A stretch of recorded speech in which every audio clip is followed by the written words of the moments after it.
મારી ચેનલમાં તમારું સ્વાગત છે।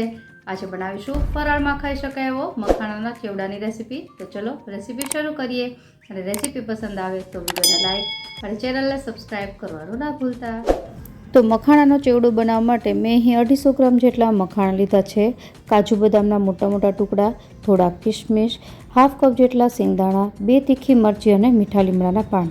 હવે આપણે સૌપ્રથમ મખાણાને રોસ્ટ કરીશું। તો અહીં મેં એક જાડા તળિયાવાળી કઢાઈ લીધી છે, જેમાં આપણે 2 ચમચી જેટલું ઘી ઉમેરીશું। તમે તેલ પણ ઉમેરી શકો। ઘી ગરમ થાય એટલે 1 ટીસ્પૂન જેટલા સફેદ તલ અને હાફ ટીસ્પૂન જેટલી વરિયાળી, મીઠા લીમડાના પાન અને હાફ ટીસ્પૂન જેટલી હળદર ઉમેરી આ બધી વસ્તુને એક વખત મિક્સ કરી લેશું અને ત્યારબાદ મખાણા ઉમેરી દેશું।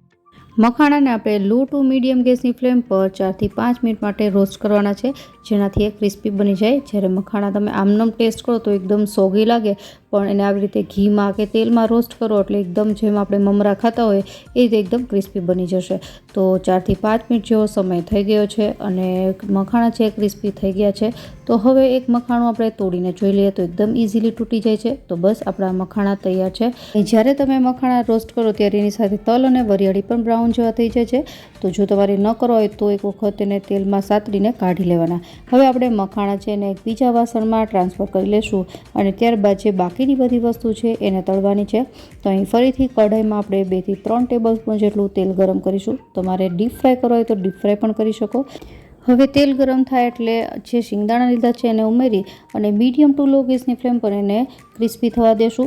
તો શિંગદાણા થોડા ફૂટવા લાગશે એટલે એની સાથે જ આપણે કાજુ અને બદામ ઉમેરી દેશું અને કાજુ બદામ છે એની સાથે જ આપણે જે કિશમિશ લીધા છે એને પણ ઉમેરી દેવાના છે।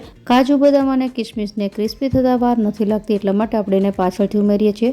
હવે ઉમેરી દેશું મરચાં અને આ બધી વસ્તુને લગભગ મીડિયમ ટુ લો ગેસની ફ્લેમ પર 1 થી 2 મિનિટ માટે હવે સાતળવાની છે અને બધી જ વસ્તુ ક્રિસ્પી થઈ જશે। તો તમે જોઈ શકો છો પહેલાં કરતાં બધી જ વસ્તુનો કલર થોડો ડાર્ક થઈ ગયો છે। તો બસ હવે આ બધી જ વસ્તુ ગરમ છે ત્યાં જ આપણે એને મખાણા જે રોસ્ટ કર્યા છે એમાં એડ કરી દઈશું। તો ગેસ બંધ કરી દેવાનો અને આ બધી વસ્તુને મખાણા સાથે એડ કરી દેવાનું છે। અહીં આ બધી વસ્તુ એકદમ ગરમ હોય ત્યારે તમે જો મસાલા કરો તો એકદમ મસાલા સરસ રીતે ચોંટી જાય છે। અને હવે મસાલા કરીએ તો મસાલામાં સૌપ્રથમ અહીં 2 ટીસ્પૂન જેટલો આમચૂર પાવડર, ત્યારબાદ 2 ટીસ્પૂન જેટલી દળેલી ખાંડ અને આમચૂર પાવડર ચેવડાને એકદમ ખાટો મીઠો બનાવે છે। અને ત્યારબાદ હાફ ટીસ્પૂન જેટલું લાલ કશ્મીરી મરચું, સ્વાદ પ્રમાણે મીઠું, અહીં મેં સિંધાલોન મીઠું લીધું છે જે ફરાળમાં ઉપયોગમાં લેવાય છે। હવે આ બધી જ વસ્તુને મિક્સ કરી લેશું। અહીં આપણે તીખી મરચી વાપરી છે એટલે લાલ મરચું છે આવી રીતે કશ્મીરી મરચું વાપરો તો ચેવડાનો કલર છે સારો આવે છે।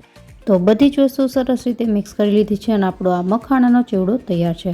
આ વખતે શ્રાવણ માસ અથવા તો પરસોત્તમ માસ માટે આ ચેવડાની રેસીપી તમે ઘરે જરૂરથી ટ્રાય કરજો।